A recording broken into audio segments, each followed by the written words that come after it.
Well, good afternoon. From day one, I've been clear. We'll use every tool in our toolbox. We'll take every step possible. We'll do whatever it takes to beat COVID-19. We're taking immediate action based on the best available data from our top experts. Earlier this week, I said you deserve the same numbers, the same information that I see as Premier. And yesterday, you saw those numbers. They were stark and they were sobering. We all know now that tens of thousands of lives are at stake. But we also know that we collectively have the power to flatten the curve and save lives. The numbers clearly showed that together we've saved thousands of lives. But we also know that we can't stop now. Yesterday's numbers showed us what happens if we succeed and what happens if we fail. Right now, as a province, we are in a fight of our lives. And the difference between winning this fight and losing this fight is the difference between life and death. And in this battle, we can't, we won't leave anything on the table. That's why this afternoon, we will issue another province-wide emergency alert. The message will be clear. Stop the spread. COVID-19 can be deadly. The time to act is now. Everyone but essential workers need to stay home. Only go out if absolutely necessary to pick up groceries, prescriptions, or go to the medical appointments that you have.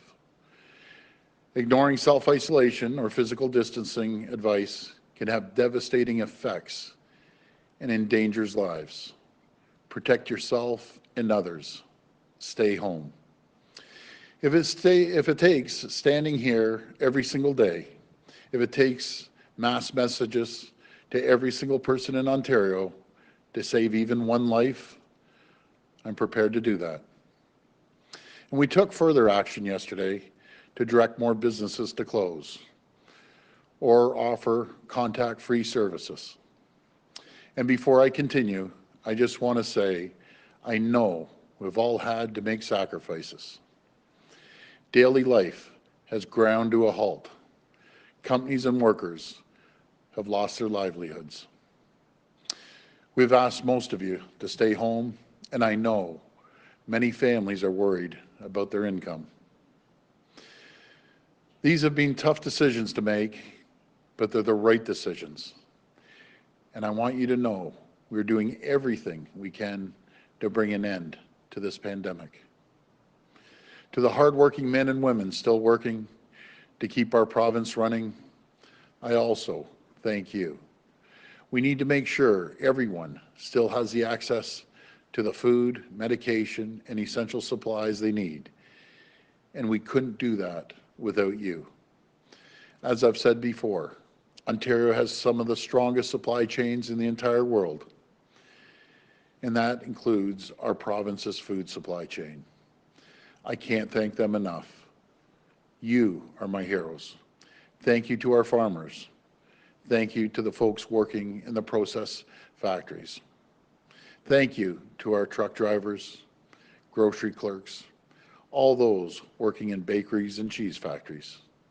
To every single person who is helping to keep the shelves full, from farm to fork. Thank you, and God bless the people of Ontario. Okay, we'll move to the phone line. First question. First question comes from Cynthia Milligan from City News. Please go ahead. Hello, Premier. Jamie noticed on his way in this morning that many shops along Yonge Street have been boarded up.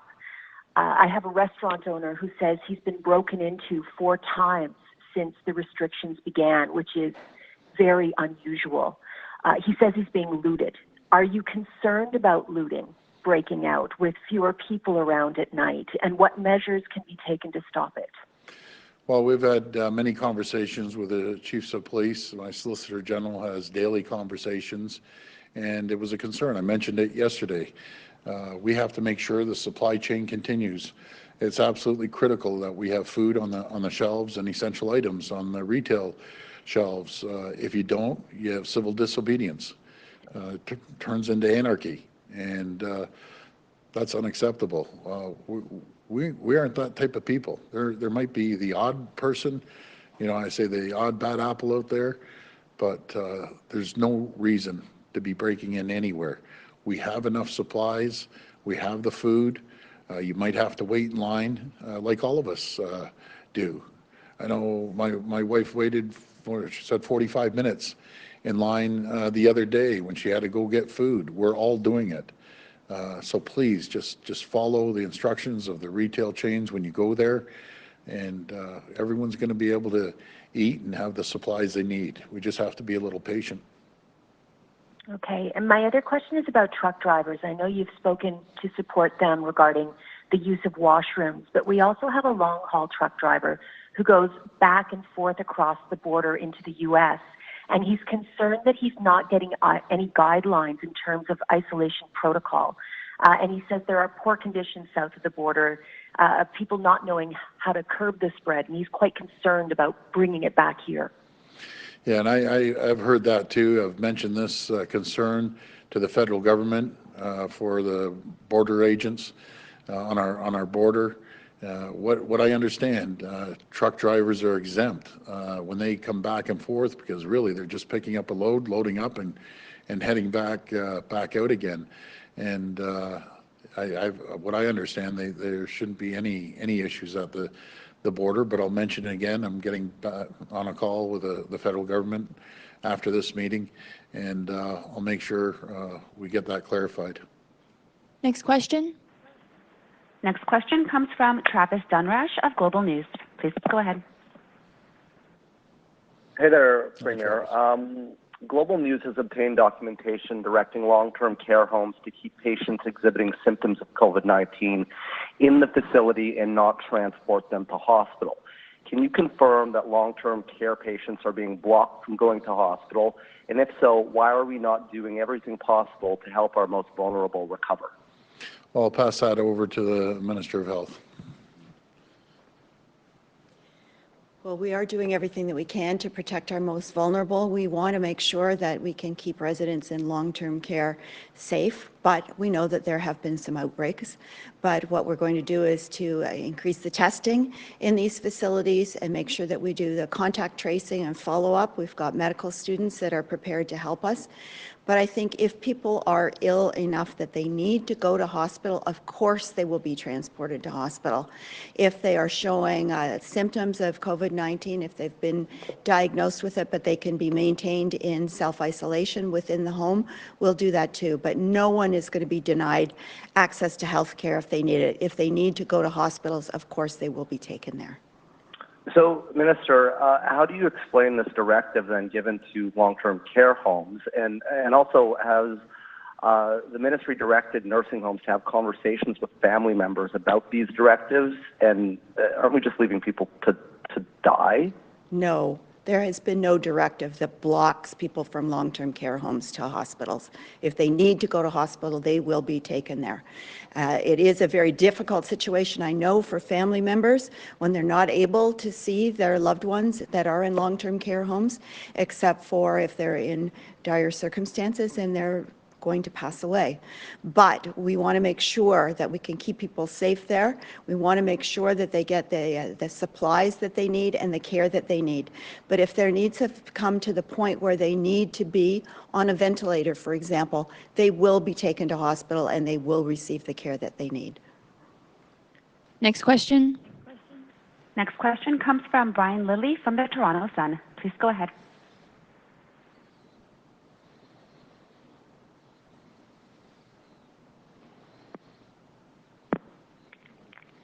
Hi, Premier. Hi, Brian. You have obviously been concerned about supply chain from the beginning, and your announcement today is about that as well. Mm-hmm.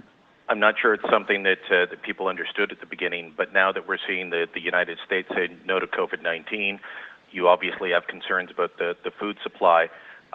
Do you think that the public is understanding the need to keep certain industries open and certain parts of the economy going based on this? And how concerned are you about the food supply?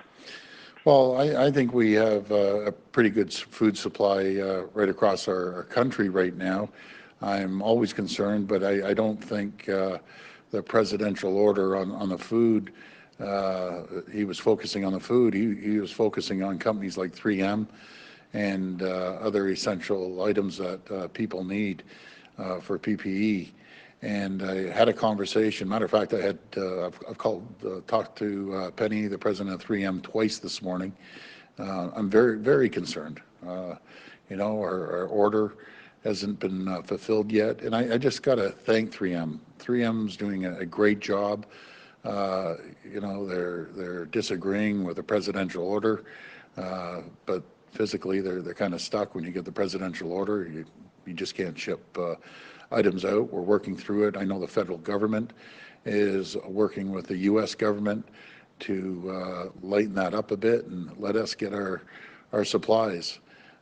But again, we're going to do everything we can to make sure that we have the supplies. I know the federal government have had a few issues getting supplies in from around the world, and it's getting tight. But I definitely need the federal government's support on this.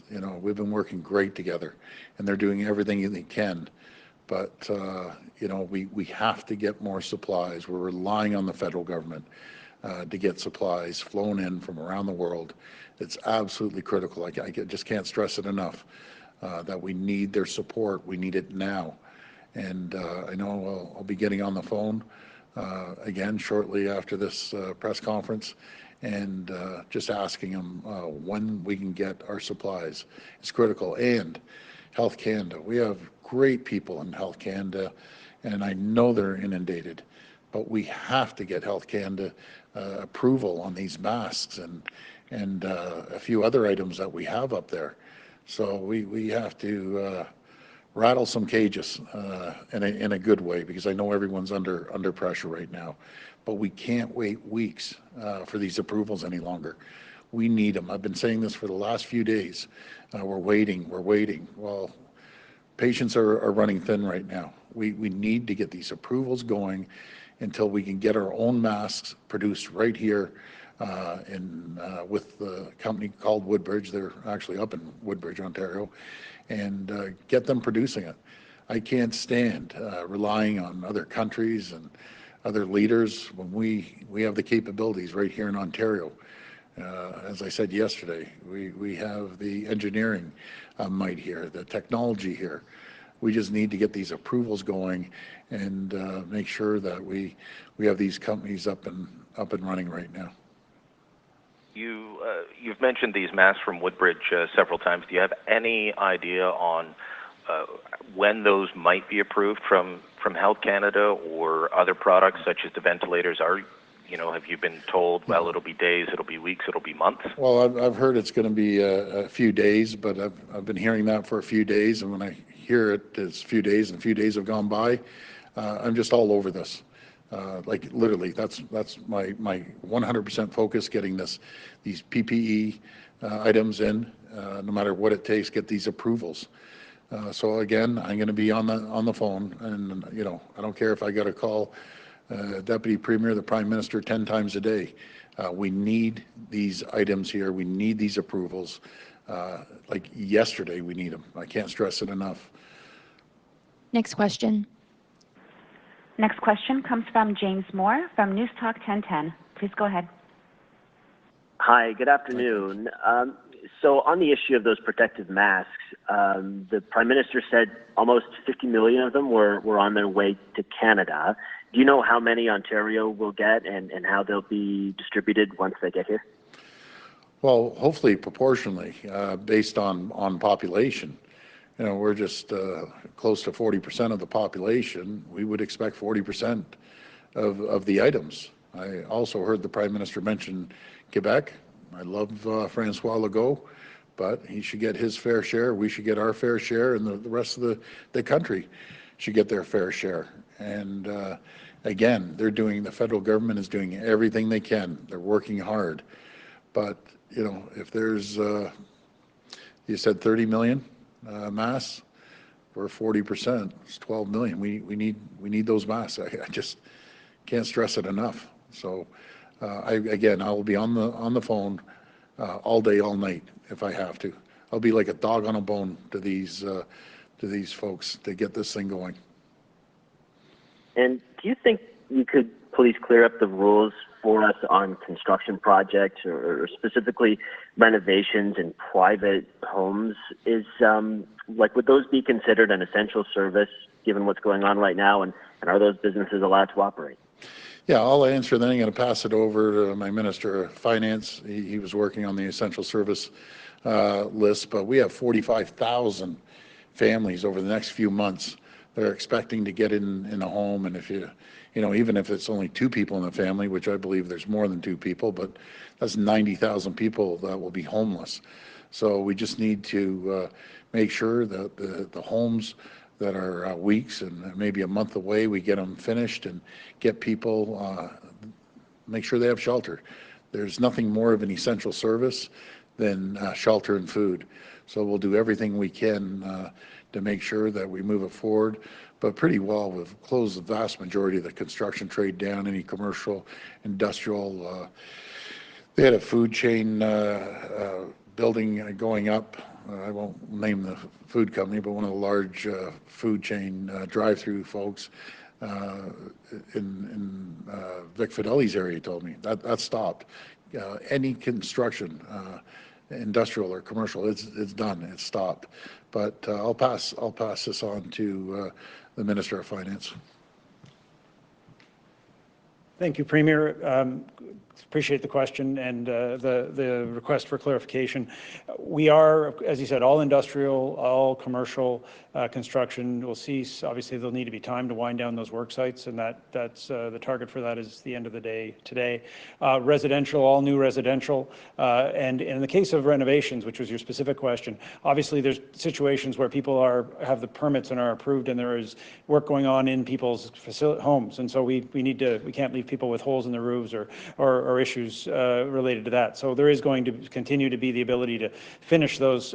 All of this has to be done, and we have to emphasize this. All of this, with the entire essential service list, has to be done within the guidelines that local chief medical officers of health have laid out, because it's critical that people maintain the appropriate physical distancing and that those work sites are safe. Just because we have the opportunity, because if there are questions, we also have a 188 number. So 1-888-444-3659. I'll say it again, 1-888-444-3659. I'm sorry. So 1-888-444-3659. So any businesses, as the Premier said, essentially most of the businesses are now being shut down, but any businesses that have a question, like the one you asked, could call that number to get clarification. Thank you. Next question. The next question comes from Kari Virma from CBC National News. Please go ahead. Thank you, and good afternoon, Premier and Ministers. Just to follow up on the question of the PPE, what specific medical supplies are we running low on that we import from the United States? Are you concerned that those orders will not be delivered? And Premier, you alluded to say Ontario has a couple of million N95 masks on order from 3M. Can you provide a more specific number today? And can you elaborate a bit on your conversations with the head of 3M Canada? Well, Penny's been absolutely fabulous. She really has. Her hands are tied right now based on the U.S. government. She knows how important it is, the Canadian market, the 3M, and she's doing everything she can. I think it's the overall broader picture, you know, with our neighbors, our closest allies, the United States. And, you know, when you sit back and you think of your allies and the wars we've gone through, and we've stood shoulder to shoulder fighting the same enemies, and now we have an enemy and we're at war, and they want to shut things down with their closest ally in the world. That's unacceptable. You know, we're part of the family, if you want to call it that. There's no two countries that have a closer connection, that are more intertwined than the United States and Canada. And in a major crisis, they want to cut everyone else off. That is totally unacceptable. Just imagine if Canada had one item, and we all of a sudden cut the U.S. off, that they were in desperate need in a desperate time. I can tell you, Canadians wouldn't do that. Yes, I understand. They got to take care of their country. I get it. Just like I have to take care of Ontario, and the Prime Minister has to take care of Canada, and the rest of the premiers take care of their provinces. But this is just unacceptable. We're the two largest trading partners anywhere in the world, and to just say all of a sudden, you know, it's like one of your family members. Okay, see you later. You go starve, and we'll feast on the rest of the meal. I am just so disappointed right now. We have a great relationship with the U.S., and all of a sudden they pull these shenanigans. Unacceptable. But again, as I said yesterday, we will never rely on any other country moving forward. We will get these approvals. They're going to happen quick. We'll be making our own N95 masks. We're going to make sure that we make our own ventilators, and the nitrile gloves too. We'll make our own, because I'm not relying on anyone else any longer when we have the manufacturing capabilities and the technology here and ingenuity. You know, when the cards are down, you see who your friends are. And I think it's been very clear over the last couple of days who our friends are. And do you know who our friends are? Every Canadian, look in the mirror. That's who our friends are right now. But we'll make sure we get these masks going. Thank you, Premier. Sorry, I'm going to try and squeeze in two questions in here. One is a follow-up to the point you made. Can you provide some details as to what specifically you're waiting on Health Canada approvals? And to the Minister of Health, when was the first directive to long-term care facilities about how to manage a COVID outbreak? And when did ministry officials tell long-term care facilities to separate the sick from the unsick? And can you provide some details on what the latest directives are to long-term care facilities? So I'll answer mine real quick. Anything to do with health, be it medication or any health devices, have to go through Health Canada. They do their testing to make sure that, be it the N95, or as I said yesterday, they're called N96, to make sure they're safe for people to put on every single day in a medical environment, hospital environment.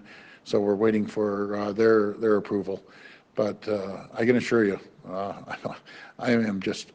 I'm all over this right now. And again, I want to thank the federal government for their support. We have a great relationship.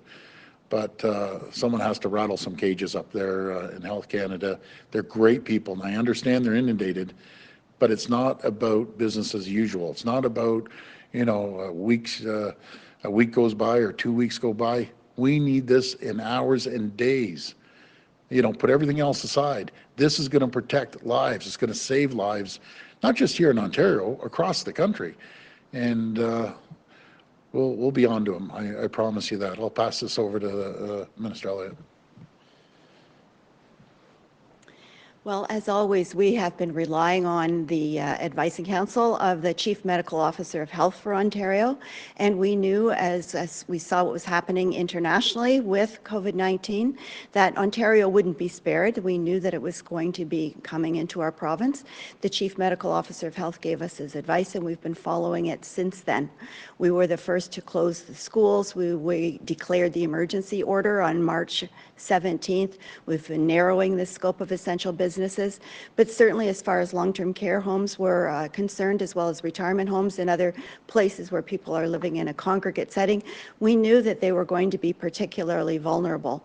So we have been watching out for them ever since. We know that there have been some outbreaks, and we have to increase our precautions, increase our testing, do our COVID follow-up testing. We're doing all of that, and we want to make sure that if people need extra care, they're being helped by their local public health units and by sending in additional healthcare resources where necessary. So we know as we go forward, we know that as things get, we get more and more cases of COVID-19, which we hope will not increase tremendously based on the statistics that we released to the public yesterday. We know that we're going to have to really reinforce the protections around vulnerable people, and I would say that the people in our long-term care homes are probably the most vulnerable. So we are building that iron ring around them. Next question. Next question comes from Robert Benzie from the Toronto Star. Please go ahead.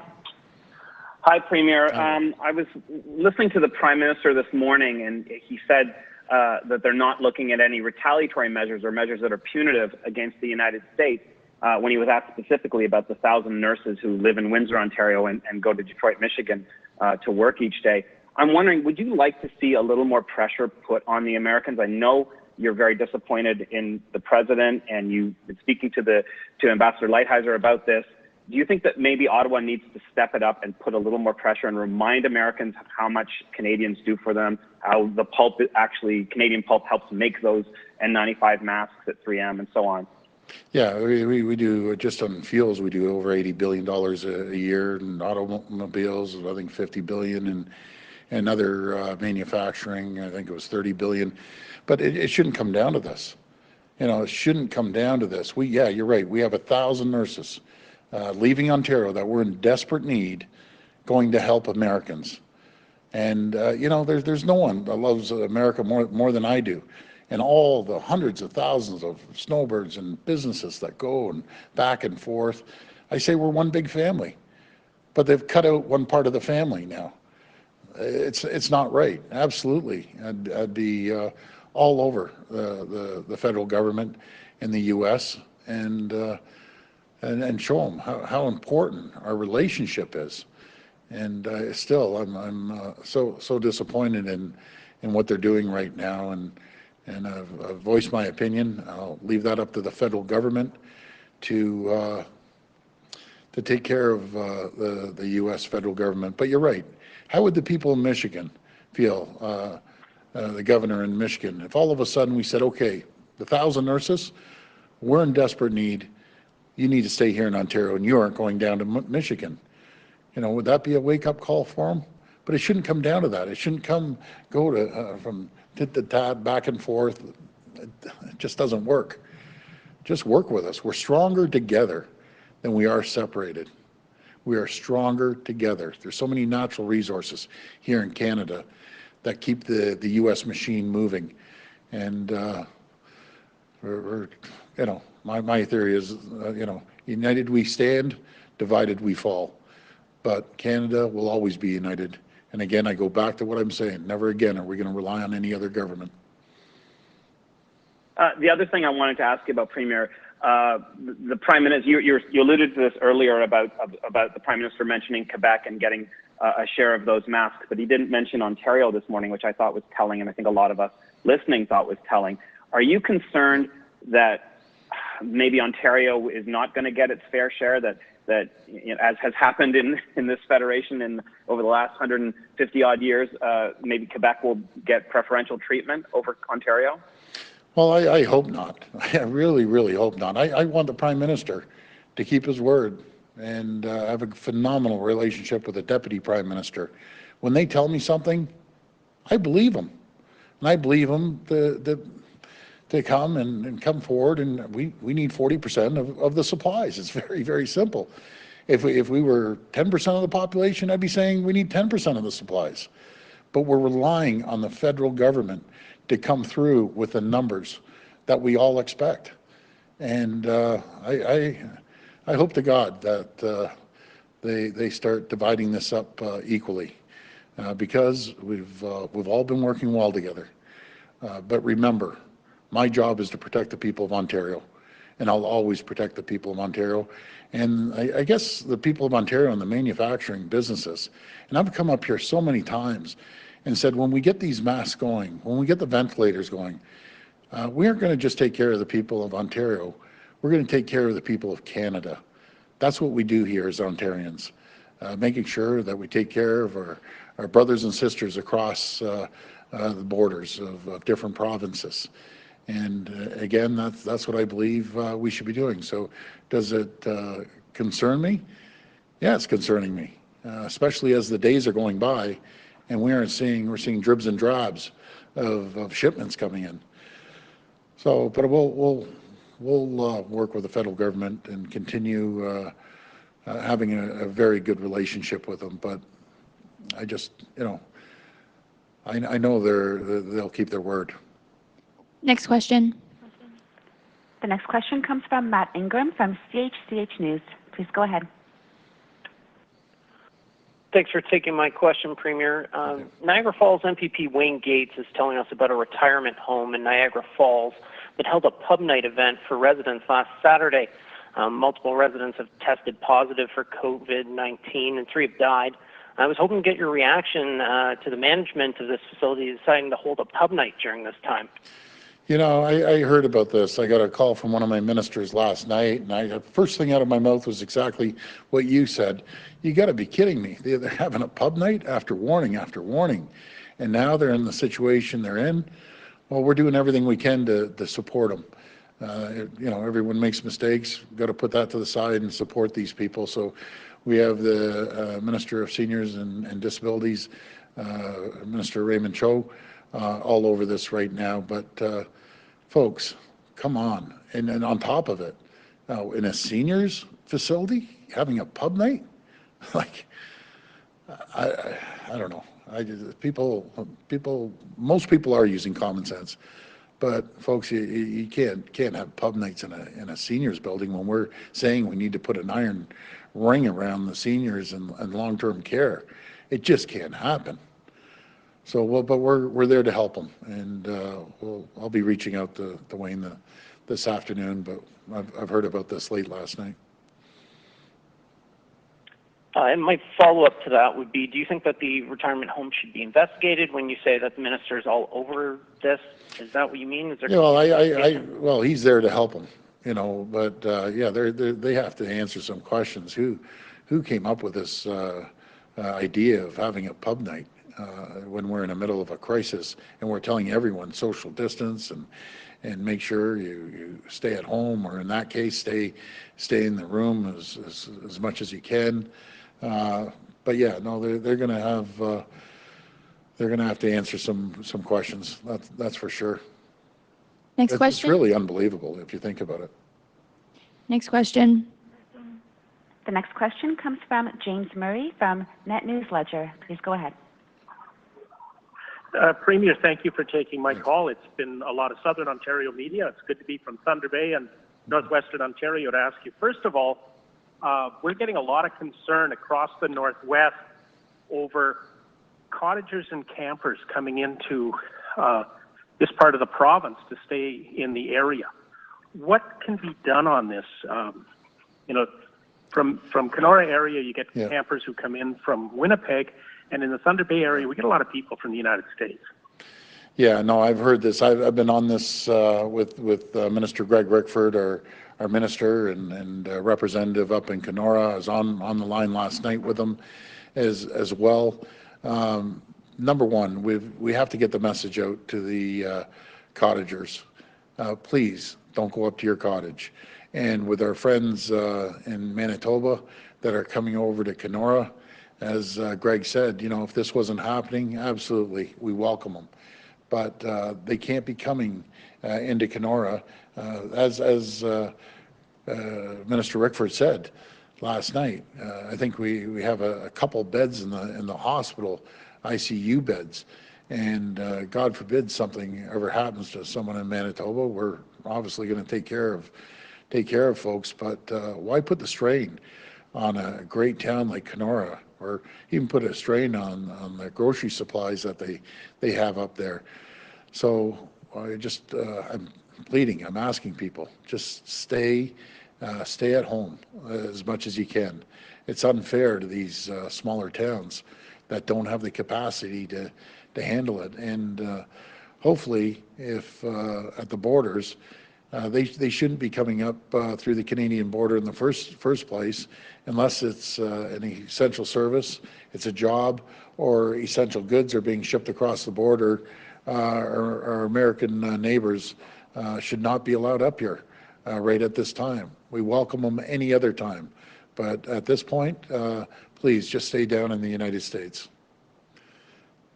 Thank you, Premier. And in follow-up, to shift the direction a bit, we're getting reports up here in Thunder Bay for Thunder Bay District Housing that is doing evictions of some tenants in some of the public housing.